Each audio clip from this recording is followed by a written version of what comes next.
Now what I want to do is I want to put a square color background behind this text. So maybe something that's blue, I don't know, maybe something that's a little bit gray.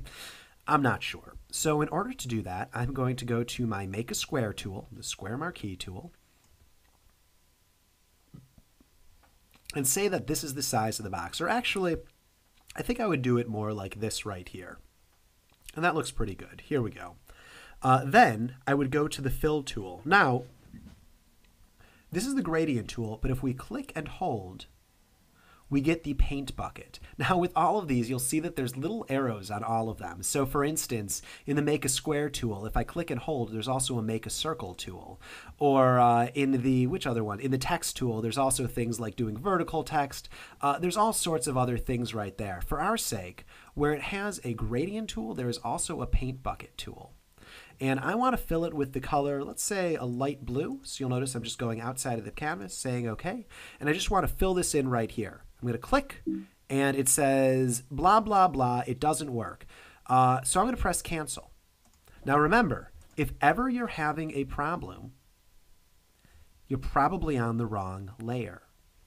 So I'm going to, here, let's actually click that again. What it's telling me, this type layer must be rasterized before proceeding. Its text will no longer be editable. Rasterize the type. What does that mean? It means I am on a text layer, or a type layer, so I can't add a fill because a type layer, this sort of layer, isn't there for images. It's only there for type. So I'm on the wrong layer. So I need to figure out how to do it on the right layer. So I'm going to cancel. Could not use the paint bucket because the pixels in a type layer cannot be edited without first rasterizing Just as we rasterized the smart object layer, you can also rasterize the text layer. We're going to have a lot of fun with that layer later. I can't talk. So let's select a different layer. I'm going to go to layer 1, hit OK, and that looks good. So I am going to deselect by going to select, deselect, and I actually want to stretch that out a little bit. So I'm going to, click on it. I'm going to hit Control T, stretch it out, and what's happening? What's happening is I accidentally added this fill on the same layer that the sand dune is on, which is a problem. Because if I want to change this fill at all, I can't because it's connected. It's considered the same object as the sand dune. So let's step back in our history. Here we go, to the point where we were right here.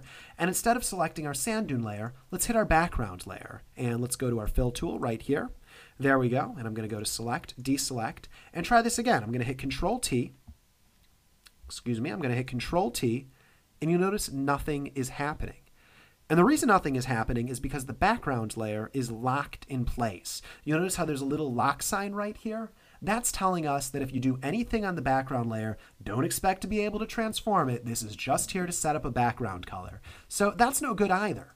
So what I want to actually do is I want to create a new layer that is completely blank that I'm able to put this fill on. So I'm going to create a new layer, and I am going to press fill, and we run into a problem again.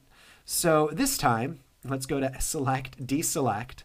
This time, I'm going to hit Control T, and yes, it's working. That's actually kind of cool right there. It's working, but what it did is instead of filling it up completely, it looked at all of the layers and just tried to fill in the colors that weren't fitting into that. And that's because if we looked at the fill tool, there's a little checkbox up here that asks us, do we want to look at only the current layer or do we want to look at all layers? And we want to look at all layers. So we want to look at none of the layers, just the layer that we're on. So I'm going to create a new layer, and I create a new layer by using the same icon that we use to duplicate layers with, just this create a new layer icon at the bottom of the layers palette.